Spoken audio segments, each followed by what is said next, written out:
ভক্তিপূর্ণ প্রণাম গ্রহণ করিবেন সবাই। মানুষকে প্রণাম দিলে সে প্রণাম ঈশ্বরে মিলে, সর্বশাস্ত্রে তাহার প্রমাণ পাই। কবি চণ্ডীদাস যিনি উচ্চকণ্ঠে বলেছেন, তিনি সবার উপর মানুষ, সত্য তাহার উপর নাই। স্বামী বিবেকানন্দ একই কথাই দিয়েছেন আনন্দ, উচ্চকণ্ঠে ঘোষণা করেছেন বিশ্ব চরাচর। বহুরূপে সম্মুখে তোমার ছাড়ি কোথা খুঁজিছ ঈশ্বর, জীবে প্রেম করে যেই জন সেই জন সেবিছে ঈশ্বর। ঠাকুর অনুকূল চন্দ্র যিনি, তার বাণী যদি আমরা জানি, তিনিও বলেছেন নিরন্তর, মানুষ আপন টাকা পর যত পারিস মানুষ ধর।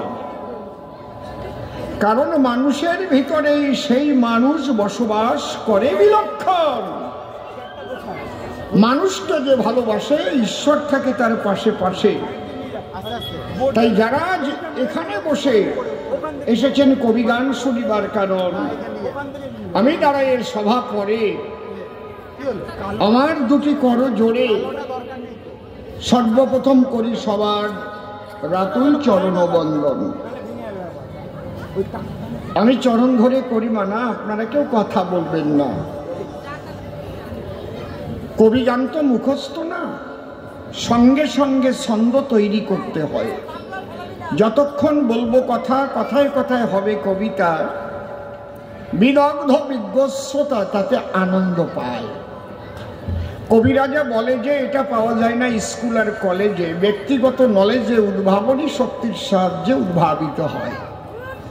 কথায় কথায় হলে ছন্দ আনন্দ পায় ভক্তবৃন্দ, ছন্দে বাধা প্রাণ গোবিন্দ শ্রী মধুসূদন। যে মানুষ ছন্দে চলে জীবন যায় না তার রসা তলে। জীবনের ছন্দ, চলার ছন্দ পতন হলে জ্বালাময় হয় তার মানব জীবন। বসে শোনেন বিজ্ঞ শ্রোতা, মানুষের চলার ছন্দের কথা ঠাকুর বলেছেন সর্বক্ষণ। একটা ছন্দ নিয়ে চলতে হয়। আমি ঘুমাইয়ে থাকলাম, উঠলাম 10টার সময়, ছন্দ নাই। ঠাকুরের ভক্ত হবা আগে ভোরবেলায় উঠবা, অত সোজা না। ওই ঘুমাইয়ে চিৎ কেলাইয়ে থাকলে কাজ হবে না। হাসিয়ে পড়ে না। ভোরবেলা ওঠার পরে তারপরে তার নিয়ম অনুসারে, এই কথা কইয়ে না সবার ভিতরে, আমি বারবার মানা করতেছি, কিন্তু তারপরে একটা বেশি কথা কলি ঠিক পাবার নেই।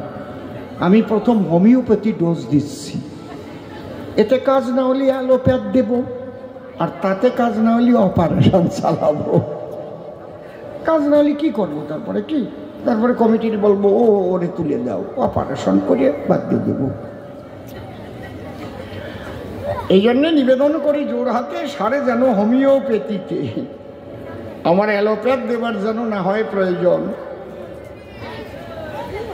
তাহলে বসে শোনেন ভক্তবৃন্দ, মানুষের চাই আগে চলার ছন্দ। এই ছন্দ যখন হয়ে যায় পতন, তখন মানুষ যায় রসাতলে। সেই কথা যাই আগে বলি। আপনারা আশীর্বাদ করবেন, আমি আপনাদের দিন ও ছেলে, আমার জীবনে যেন না হয় ছন্দের পতন। যেভাবে গিয়ে গুরু ঘরে গুরুর ছন্দ ধরে ধরে শিক্ষা করে এই জীবনটাকে করতেছি পরিচালন, যখন যেখানে থাকি আপনাদের কাছে নিবেদন রাখি, আমার জন্য কোনো কারণে কোনো প্রলোভনে না হয় চলার ছন্দের পতন। যাক, তবে এসব কথা আর দেব না বক্তৃতা। এবার জবাবের মধ্যে দাঁড়ায় সান্নিধ্যে প্রবেশ করতে চাই। উনি তো আবার বিক্রি করতেছে চানাচুর বাজা, বাজা বাড়ি খাজা। তোমরা সব কয়টা কিনে নাও তাড়াতাড়ি, যে কয়টা বিক্রি নাও এই জায়গায় ফেলাই দাও, টাকা দিয়ে দেবানি আমি। তুমিও গান শোনো। একবার সামনেই চলে এসেছি, থাক দেখ কিনে নাও তাড়াতাড়ি, থাকো তো, পেটের জ্বালা আছে বলে এই জন্যে চানাচুর বিক্রি করতে আসছে চলে, তাই না? আমি একটা টাইমে হকারি করেছি, আমি জানি। এই জন্য আমি বেশি কথা বলতে পারি না কাউকে। তাড়াতাড়ি তোমরা কেনো, যারা যারা কেনবার, যে কয়টা বাকি থাকে এই জায়গায় দাও, টাকা আমি দিয়ে দেবেন তোমাদের। গান শোনো বসে বসে। যাকে কথা বলে কাজ নয় সভাতলে। এইবার বিপক্ষ কবি যে প্রশ্ন করেছে দান, গোপাল সরকার ধরে নাম দাঁড়ায় সভ্য সমাধান, আমাকে নেপাল সরকার করেছে সভ্য সভাস্থান। সে কথা বলা দরকার, নেপাল গোপাল দুইজনই কবির সরকার। একই মায়ের গর্ভে দুভাই করেছে জন্মগ্রহণ। এইবার আমি আগে বৈষ্ণব ছিলাম, কেন আমি ঠাকুরের দীক্ষা নিলাম, এই প্রশ্ন করেছে উত্থাপন। ভাই বলি, তোমার পুরোভাগে আমি হিসেব করে দেখেছি ঠাকুরের বাণী মানলে ভিতরে এমনি বৈষ্ণবত্ব জাগে। শুধু বৈষ্ণবীয় পোশাক পরলে কি সে বৈষ্ণব হয়? আমার কাছে বলো দেখি, পোশাক পরলে বৈষ্ণব হয় নাকি? আগে মনটাকে পরিশুদ্ধ করার প্রয়োজন রয়। তুমি প্রশ্ন করলে আমার ধারে, ঠাকুরের দর্শন বুঝাই বলো আমারে। 2-1 ঘন্টার ভিতরে কি ঠাকুরের দর্শন বুঝানো যায়? তুমি আমার কথা লবে শত দীপালোকে শ্রী ঠাকুর অনুকূল চন্দ্র, এই বইটা পড়ে দেখবে। 100 জন ওই মহান ব্যক্তির উক্তি সেখানে লেখা রয়। শিবানন্দ গিরি যিনি ঠাকুরের কাছে গিয়েছিলেন, তিনি কয়েক মাস যাবৎ ছিলেন সেই জায়গায়। কয়েক মাস পরে ঠাকুরকে প্রণাম করে যখন বিদায় চায়, ঠাকুর তাকে বললেন ডেকে, আচ্ছা তুমি যখন দূরে যাবে আমার থেকে, তখন আমার কথা মানুষের কাছে কি বলবে বলো তো? তাই বলবো, আমি বলবো। উনি বলছেন আমি বলবো, এরকম প্রেমের মানুষ জীবনে আর দেখি নাই। তোমার ওই প্রেম আলাপন শ্রবণ করে বড় আনন্দ পেয়েছি অন্তরে। ঠাকুর বললেন তার, না, আমার গুণ কীর্তন তুমি করবা না। কেন ঠাকুর?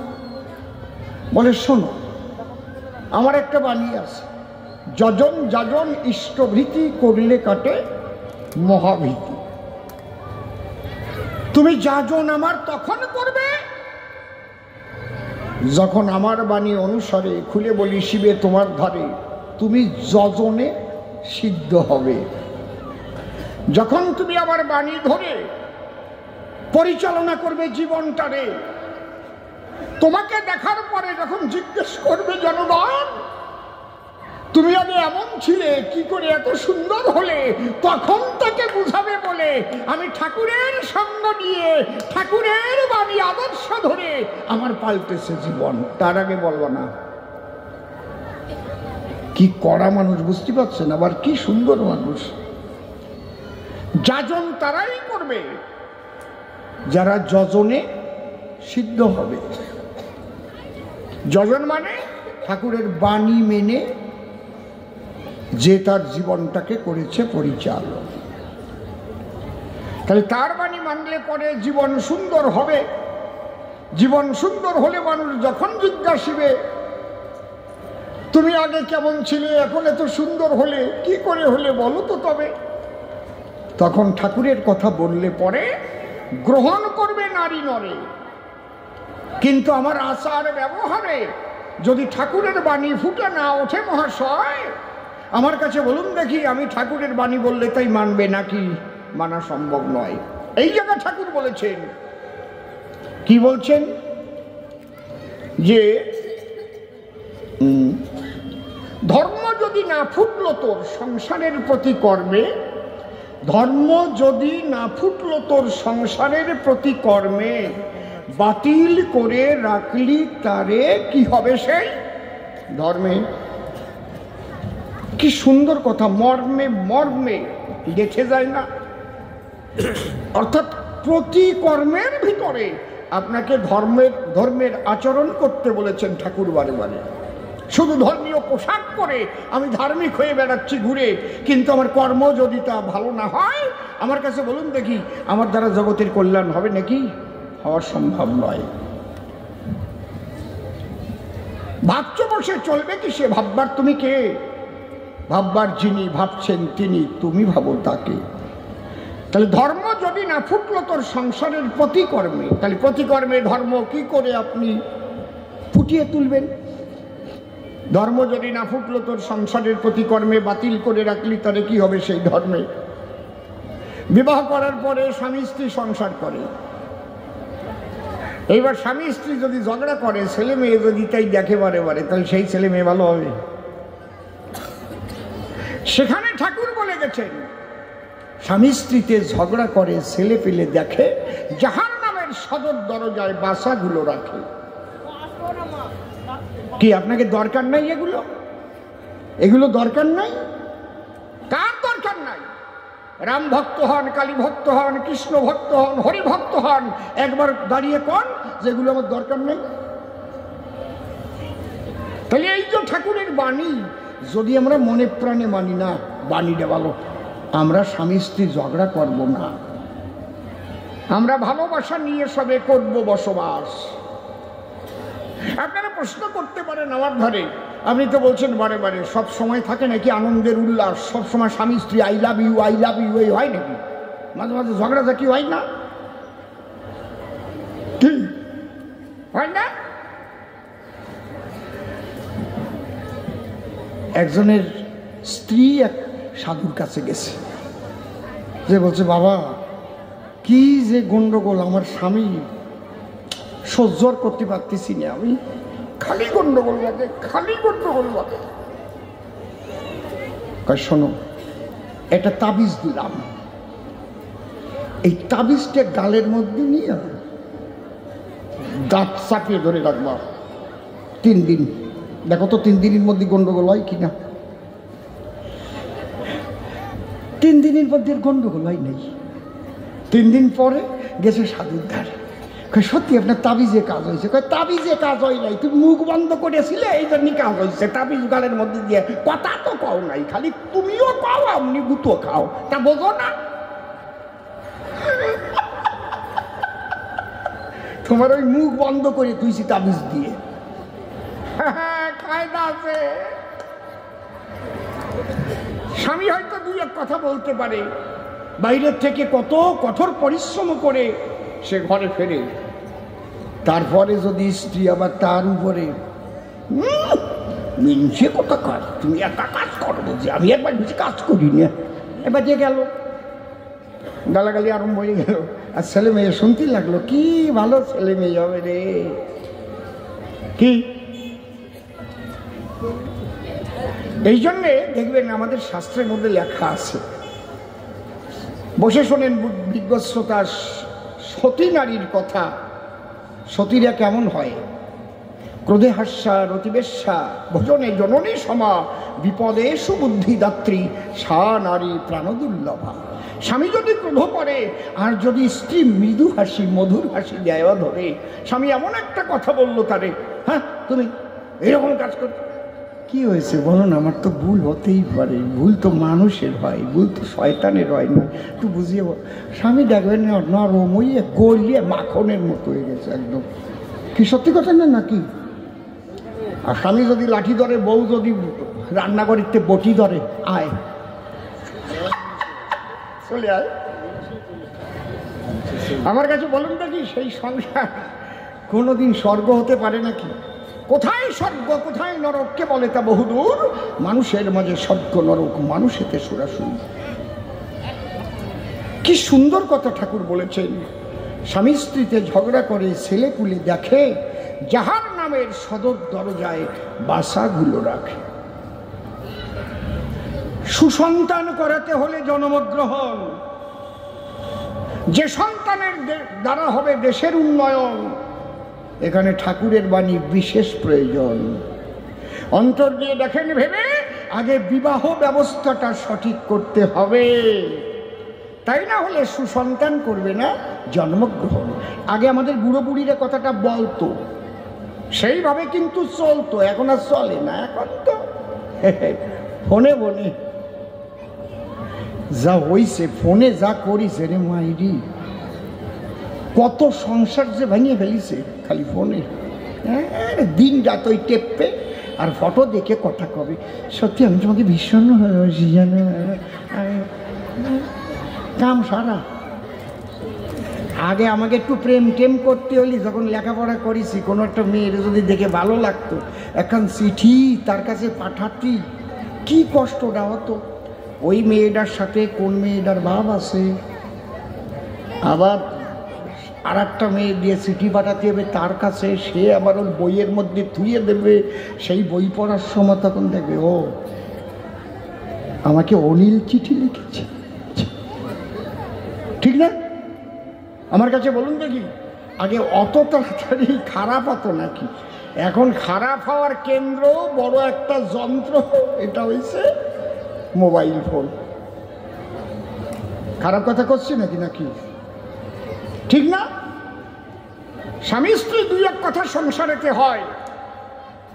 আগে কিন্তু ওই স্ত্রী যে বাপের বাড়িতে নালিশ জানায় এটা কম ছিল, আর এখন যদি দুই এক কথা সাথে সাথে বল করে, মা আমার এই করেছে, জানো এই করেছে, হয়ে গেল।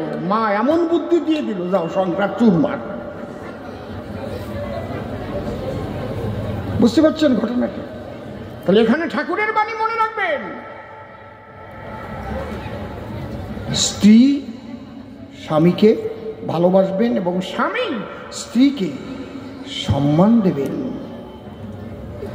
ঠাকুর কি সুন্দর বলেছে। আগে আমরা শুনেছি সংসার সুখের হয় রমণীর গুণে, ঠাকুর ওখানে যোগ করলেন, না রে হইবার পারে না, এই কথা খালি হইবার পারে না, আপনাইয়া লোক তো এই কথা হইবার পারে না। তা কি সংসার সুখের হয় রমণীর গুণে, গুণবান পতি যদি থাকে তার সনে। হরিবল হরিবল। খালি রমণীর গুণে, গুণবান পতি যদি থাকে তার সনে। বসে শোনেন, জ্ঞানবান পতিকেও হতে হবে গুণবান। আগে বুড়ো বুড়ি বলতো, এই আমার ছেলেটা যেমন একটু নিচিয়ে গড়েতে মাইয়ে ডান, বলতো না?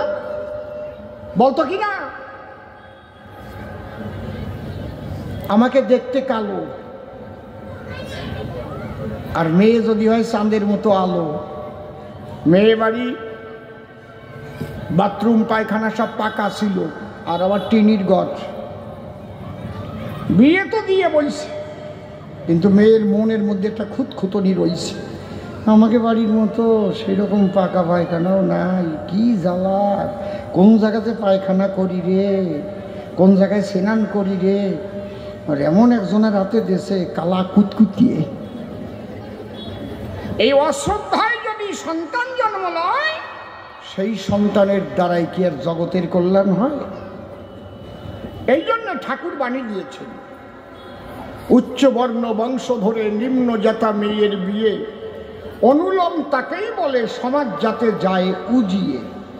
সাম্য বিয়ায় সাম্য ধাজ, অনুলোমে বাড়ায় ঝাঁঝ, প্রতিলোমে কুপকাত, বিশ্বাসঘাতক বংশপাত। আপনারা বলতে পারেন তাই, আপনি বর্ণবাদকে প্রতিষ্ঠা করার তরে ঠাকুরের বাণী বলছেন আসলে আরে উচ্চ বর্ণ মানে কি? এই জায়গাও ঠাকুর সারিয়ে দিয়ে গেছে। ব্রাহ্মণ হলে কদাচারী, শীল ও শ্রদ্ধা হারা, তার হাতের অন্ন পানিয়ে বয় বিষের ধারা। ব্রাহ্মণের ছেলে হলে এই যে সে উন্নত হয়ে গেল তা না, বোঝা যাচ্ছে? ব্রাহ্মণ হলে কদাচারী, শীল ও শ্রদ্ধা হারা, তার হাতের অন্ন পানিয়ে বয় বিষের ধারা। ঠাকুর সেই বর্ণের কথা বলেছে যে বর্ণের কথা গীতায় আছে, যে বর্ণের কথা বেদে আছে। জন্মে ন জায়তে শূদ্র সংস্কার দ্বিজোচ্যতে বেদ পাঠে ভবেদ বিপ্র ব্রহ্ম জানাতি সব্রহ্ম। যে বর্ণের কথা বলেছেন শ্রীকৃষ্ণ নারায়ণ, চাতুর্বর্ণময়া সৃষ্টং গুণকর্ম বিভাগ স। আমি গুণ আর কর্ম অনুসারে চারটি বর্ণ সৃষ্টি করেছি চরাচরে।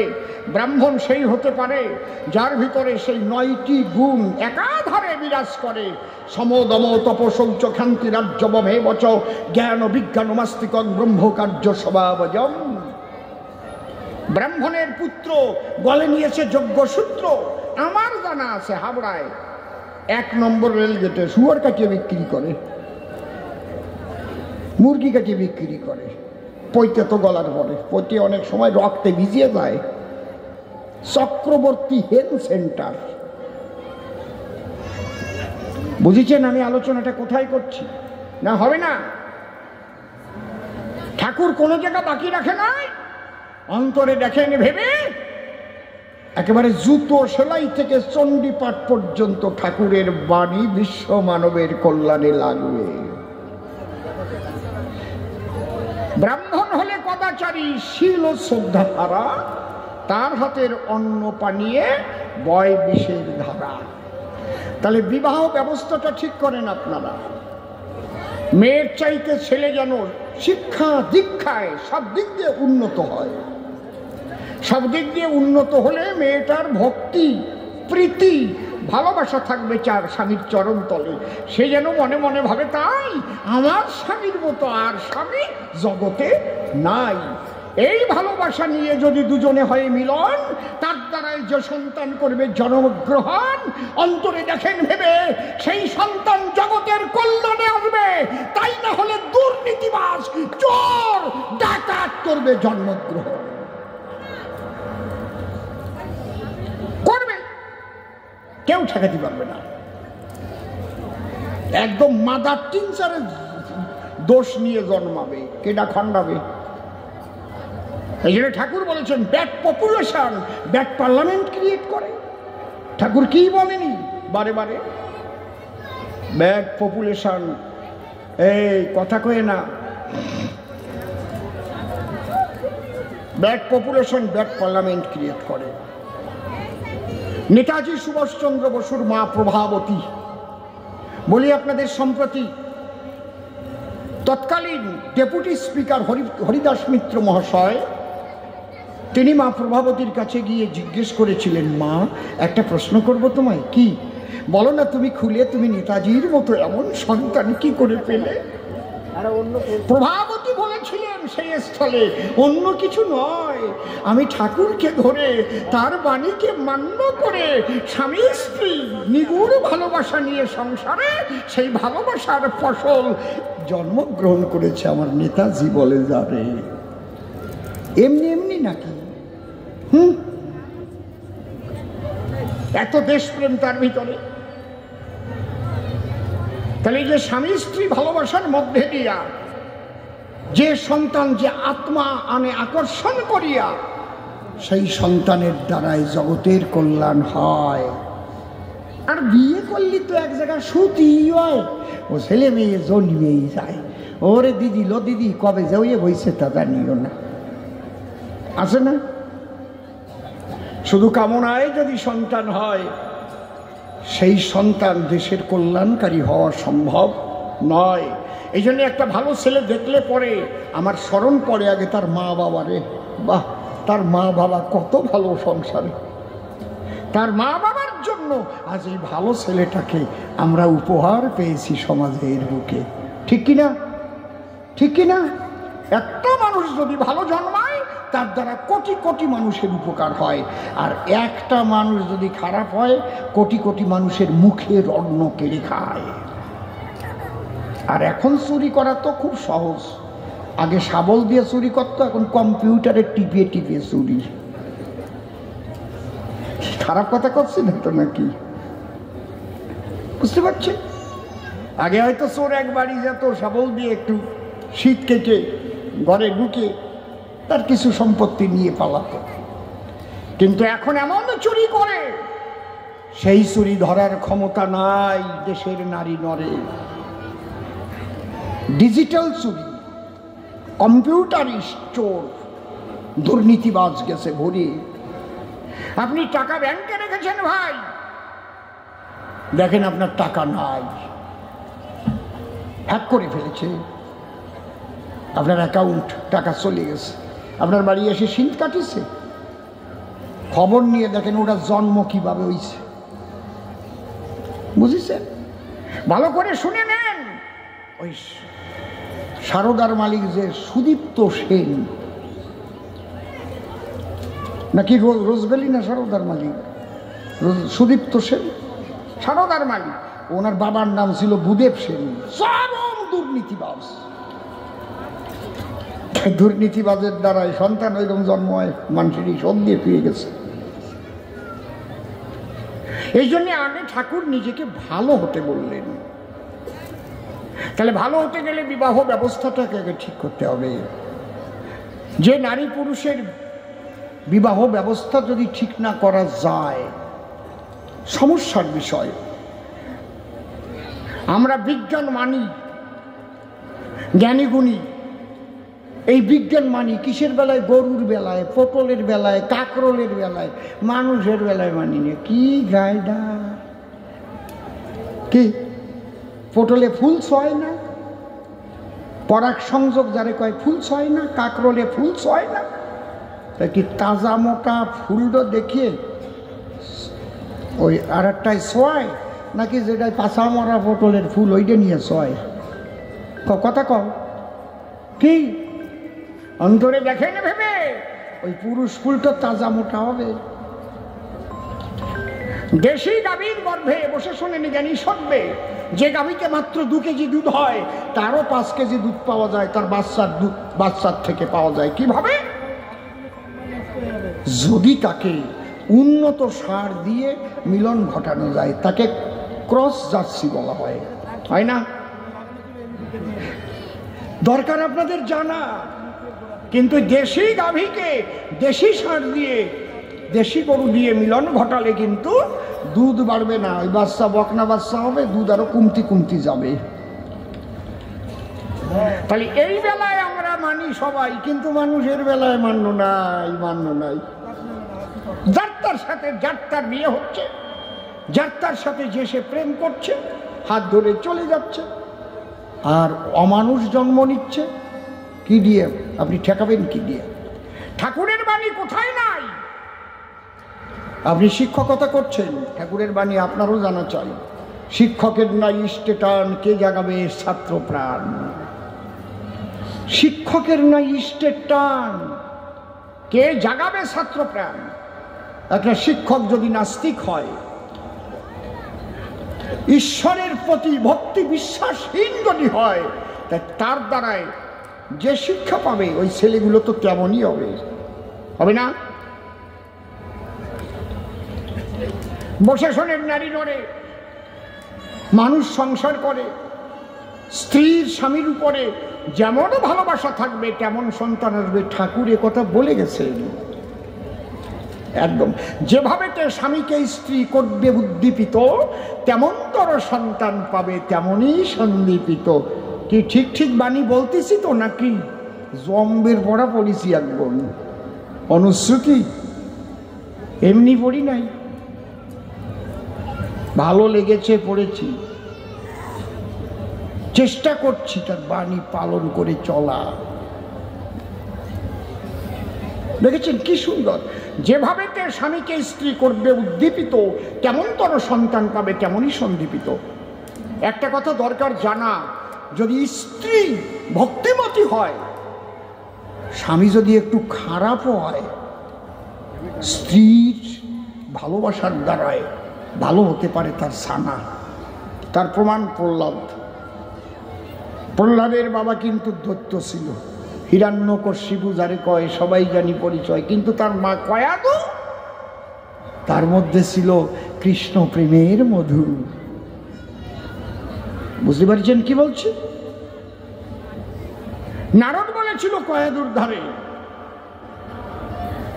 তোমার গর্ভে একটা সুসন্তান জন্ম নিতে পারে, তুমি তোমার ভালোবাসা দিয়ে তোমার স্বামীরে যদি একটা নিশি তোমার সঙ্গে করাও হরিনাম কীর্তন, তুমি বলবে স্বামীর ঠাই জীবন তো তোমার কাছে আমি কিছু চাই নাই, আমরা দুইজন মিলে একটা রাত্রিকালে আমরা করব হরিনাম কীর্তন। এই হরিনাম কীর্তন করে মিলন হব দুজন একত্তরে। নারদের পরামর্শ অনুসারে স্ত্রী তার ডাক দিয়ে বলেছিল স্বামীর ধারে, শুনছ প্রাণ প্রিয়তম, কেউ তো নাই আমার জীবনে তোমার সম, কোনোদিন তো তব কাছে কিছু আমি আকাঙ্ক্ষা করিনি, তুমি আমার কথা লবে, আমার একটা কথা তুমি শুনবে, আমি তো তোমার গৃহিণী। কি কয়? আগে প্রতিজ্ঞা করো, ধরো কথা ধরো, আমি যা বলবো একটা কথা শুনবে। বলো। আমি খুলে বলি, তোমার সাক্ষাৎ মাত্র একটা রাত, তুমি আমার সঙ্গে একটু হরিনাম কীর্তন করবে। বলো কি? হরি আমার চিরহরি। হরি মানে শত্রু, কেউ জানবে না।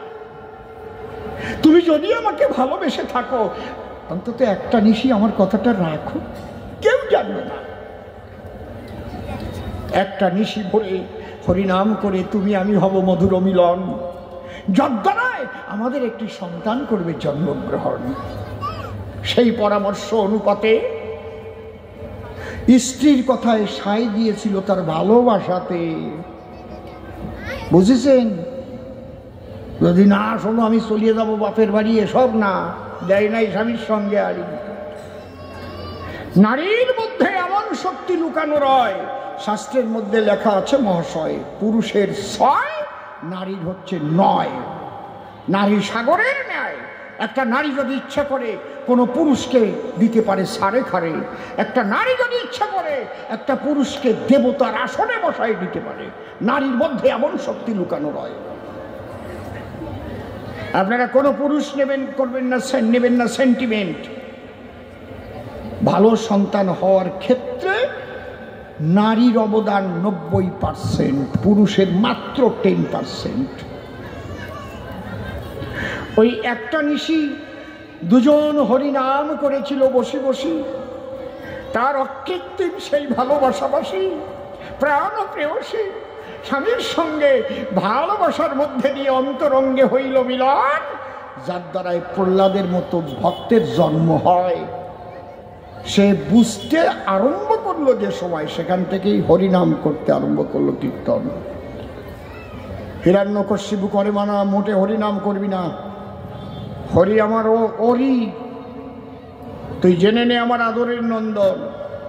প্রহ্লাদ যেকে বলে বাবার কাছে, জন্ম মাত্রই যেন আমার হৃদয়ের মধ্যে কে হরি হরি ধ্বনি করিতেছে। বাবা মুখের হরিনাম তুমি বন্ধ করে দিলে, আমার কাছে বলো দেখি আমার হৃদয়ের হরিনাম কোনোদিন বন্ধ হবে নাকি? হরিনাম হচ্ছে আমার দেলে। কি? প্রহ্লাদের বাবা ভাবে তাই, তাহলে এর একটু গুরু গৃহে নিয়ে যাই, লেখাপড়া যদি শিখানো যায়। লেখাপড়া শিখলে পরে ওই হরিনাম করবার আর সময় পাবে না। ষণ্ড অমর্কের ঘরে করিল অর্পণ। গুরুদেব কি কথা লবা, আমার ছেলেটার একটু ভালো করে লেখাপড়া শিখাই দেবা, এ যেন ওর হরিনাম না করে কোনো সময়।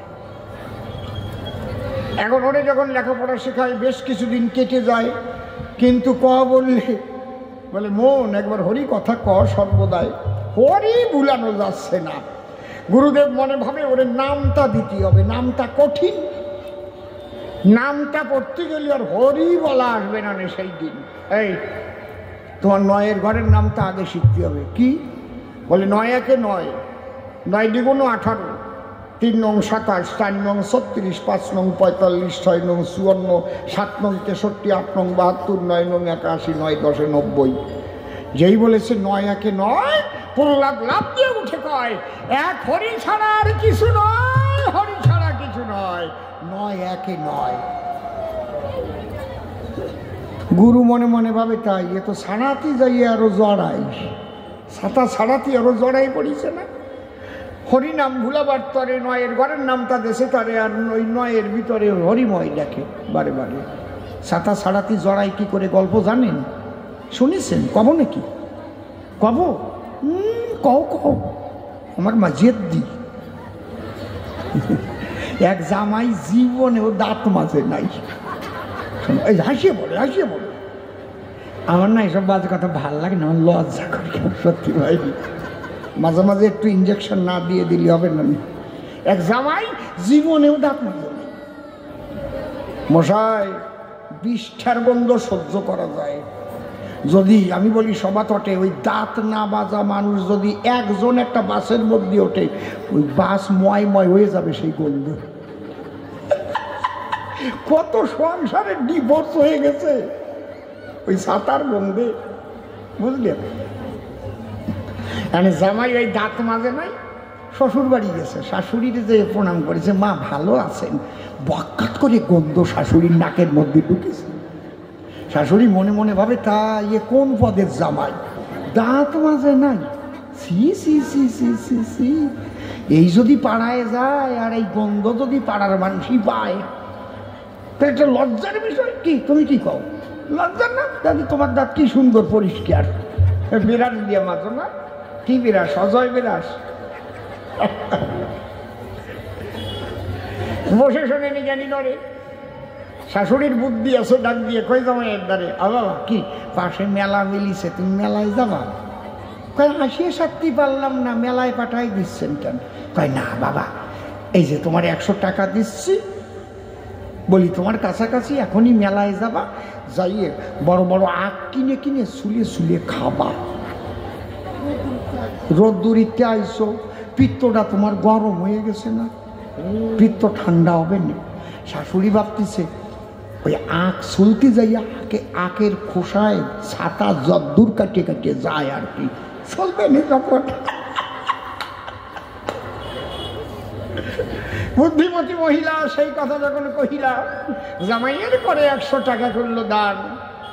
জামাই তখন টাকা নিয়ে ওই মেলার মাঝে গিয়া হায় হায় রে,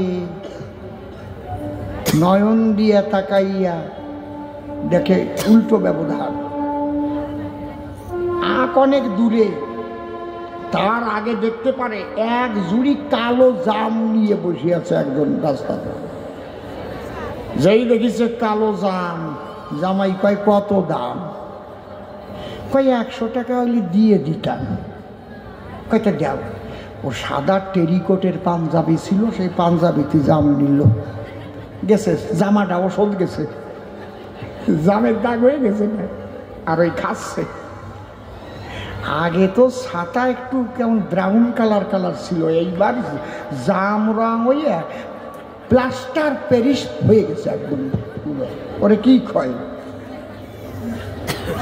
না মুখ এখন আর বন্ধ করতে পারতেছে না, বুঝেছেন? হাঁটিয়ে যাই আবার দেয় বিটি নিয়ে বিস্কুট, ওই আবার কয়টান খাইছে। জামের উপর দিয়ে আরো বিটি নিয়ে বিস্কুট, ভালো করে প্লাস্টার হয়েছে আর কি। এইবার শাশুড়ির কাছে গিয়ে কয়, মা আখ খাইছো? কই না, জাম খাইছি। পোড়া কপাইয়ে ছাতা ছাড়াতে আরো জড়াই নিয়ে এলি, তাই না আছে কি? মাঝে মাঝে দেব তো 2-1 ফোঁট নাকি? আরে বুড়ো হয়েছি তাতে কি হয়েছে, ফোঁটা আরো মোটা হয়েছে, ঠিক পাচ্ছ না? খেজুর গাছ বাচ্চা থাকতে দেখবেন পাতলা পাতলা রস হয়, বেশি গুড় হয় না। যখন বয়সী হয় তখন যা ফোঁটা কাটে মোটা মোটা, ওতে যা পাটালি হয় না,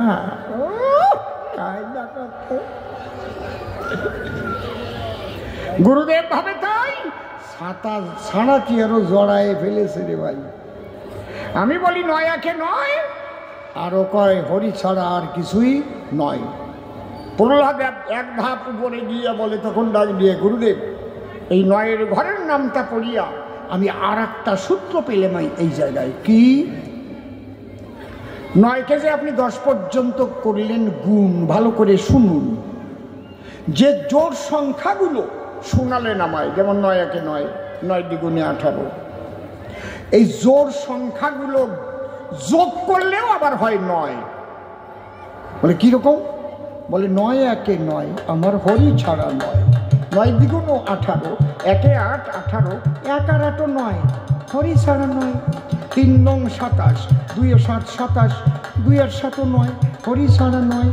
4 নং 36, 3 এর পিঠে 6 36, 3 আর 6 9, আমার হরি ছাড়া 9। 5 নং 45, 4 পিঠে 5 45, 4 এর 5 9, আমার হরি ছাড়া 9। 6 নং 54, 5 এর পিঠে 4 54, 5 আর 4 9, হরি ছাড়া 9। 7 নং 63, 6 এর পিঠে 3 63, 6 আর 3 9, হরি ছাড়া 9। 8 নং 72, 7 2 72, 7 আর 2 9, হরি ছাড়া 9। 9 নং 81, হরি বড় ভালোবাসি, 9 8 একে 9, হরি ছাড়া 9। 9 10 90, মনের কথা খুলে কই, 9 আর 0 যোগ করলে হয় 9, হরি ছাড়া 9। হরি হরি বল, হরি হরি বল, বলো সর্বদাই হরিময়, হরি হরি হরি।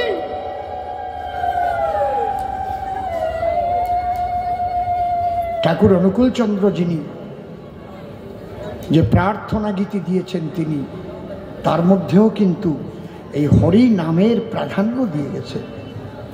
ছাড়ো রে মন কপট চাতুরি, বদনে বলো হরি হরি। হরি নাম পরম ব্রহ্ম, জীবেরই মূল ধর্ম। অধর্ম কুকর্ম ছাড়ো রে, জয় রাধে রাধে, কৃষ্ণ কৃষ্ণ গোবিন্দ গোবিন্দ বলো রে। ওই সূত্র শোনার পরে প্রহ্লাদের গুরুদেব বিমরি খেয়ে পড়ে। গুরুদেব মনে মনে ভাবে, তাই আমার 14 পুরুষের মধ্যে এই রকম সূত্র এখনো শুনি নাই।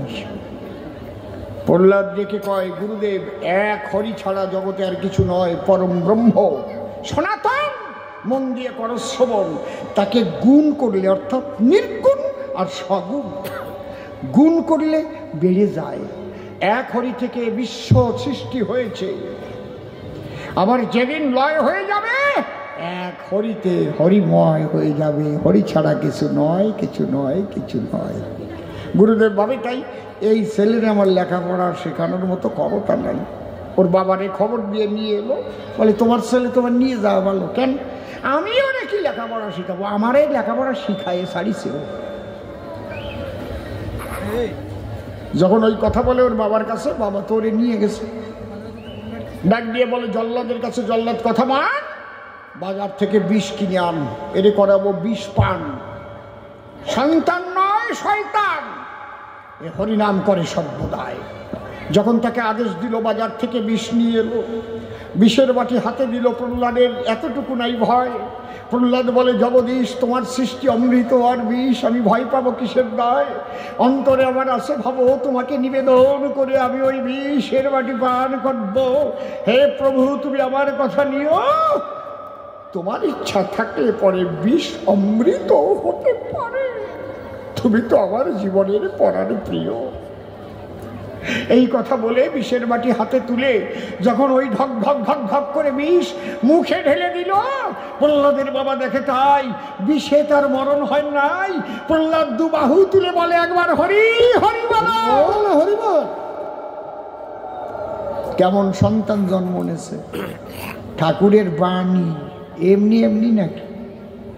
যেভাবে স্বামীকে স্ত্রী করবে উদ্দীপিত, কেমনতর সন্তান পাবে তেমনই সন্দীপিত।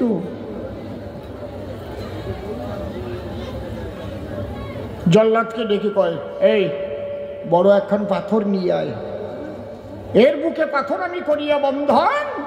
বাসনা জেগেছে দেলে, একে দেব সাগরের জলে ফেলে। সাগর সলিলে ঘটিবে মরণ। প্রহ্লাদের বাবা মনের দুঃখে পাথর তখন বাঁধলো প্রহ্লাদের বুকে। বিরাট পাথর বেঁধে যখন জলের মধ্যে দেবে ফেলিয়ে, প্রহ্লাদ ভেসে দু চোখের জলে ডেকে বলে, তাই প্রভু, তুমি যদি ইচ্ছা করো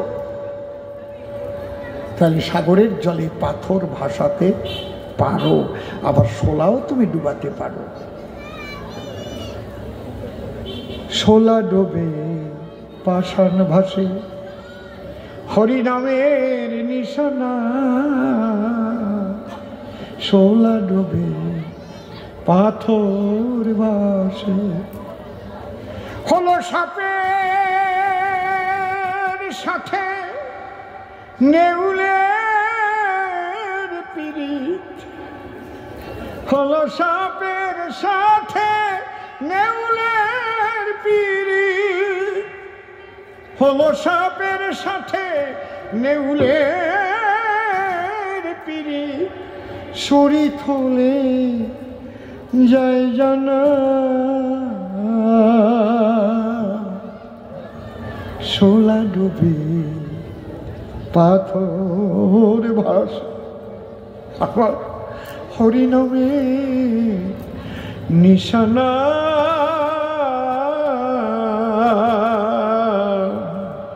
শোলা ডুবে পাথর ভাসে। প্রহ্লাদ হরি হরি বলে, পাষাণ বেঁধে দিল ফেলে। প্রহ্লাদের বাবা দেখতে পেল, তাই পাষাণ ভেলা হয়ে ভাসতে ছিল। প্রহ্লাদ বলে, প্রেমানন্দে হরি বল, হরি বল, হরি বল। সাগরের জলে মৃত্যু নাই। এই তুলে নিয়ে আয়। কয় তোর হরি আছে কোন কোন জায়গায়? কি হয়েছে? আছে কোন জায়গায়? বলে নাই কোন জায়গায়, জলস্থল অনলে অনিলে ভক্তিভাবে ডাকলে তারে সব জায়গাতে মেলে। প্রহ্লাদের বাবা বলে ডাকি, আমার কাছে বল দেখি এই ফটিকের স্তম্ভের মধ্যে তোর হরি আছে নাকি? প্রহ্লাদের বাবা এত অত্যাচারী হয়েছিল কি কারণ? বসে শোনেন, জ্ঞানী নরে সাধনা করে বর প্রাপ্ত হয়েছিল সেজন। কি? দিনে মরবে না, রাত্রে মরবে না, তার মানে মরণ তো হবেই না। দেবতা মারতে পারবে না, মানুষেও তাকে মারতে পারবে না। ঘরে মরবে না, বাইরে মরবে না, জলে মরবে না, স্থলে মরবে না। তার ছিল ধারণা আমি আর কোনোদিন মরব না। কে হরি? আমি কি কাউকে কেয়ার করি? কিন্তু সে যদি ইচ্ছা করে সব কিছুই করতে পারে। যখন বলল হরি আছে ফটিকের স্তম্ভের ভিতরে, প্রহ্লাদের বাবা ক্রোধ ভরে, তখন লাথি মারে। ফটিকের স্তম্ভ যখন ভেঙে ফেলে দেয়, খুলে বলি সভা পাশে, ওর মধ্যে থেকে এমন একটা মূর্তি আসে যাকে নরসিংহ বলা হয়। ইতিপূর্বে বসে শুনেনি জ্ঞানী সর্বে ওই রকম রূপ কেউ দেখে নাই।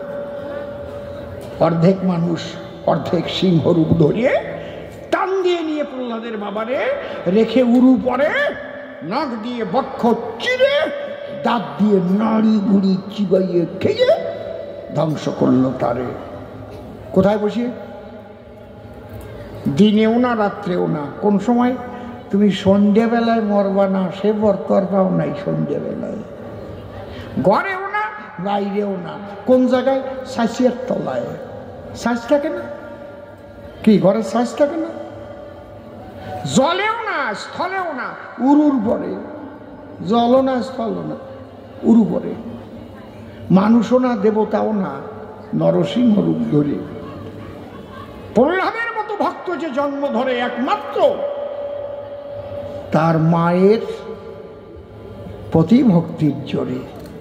যদি ঠাকুরের বাণী গ্রহণ করি, প্রতিটি সংসারে এমন প্রতিভক্তি যুক্ত নারী হতে পারে, প্রতি সংসারে এক একজন সুসন্তান জন্ম নিতে পারে সুনিশ্চয়। চুপ করে থাকেন সবে, আরো অনেক কথা হবে। আর একখানা গানের মধ্যে দিয়ে আমার আলোচনা করতে আছে অভিপ্রায়।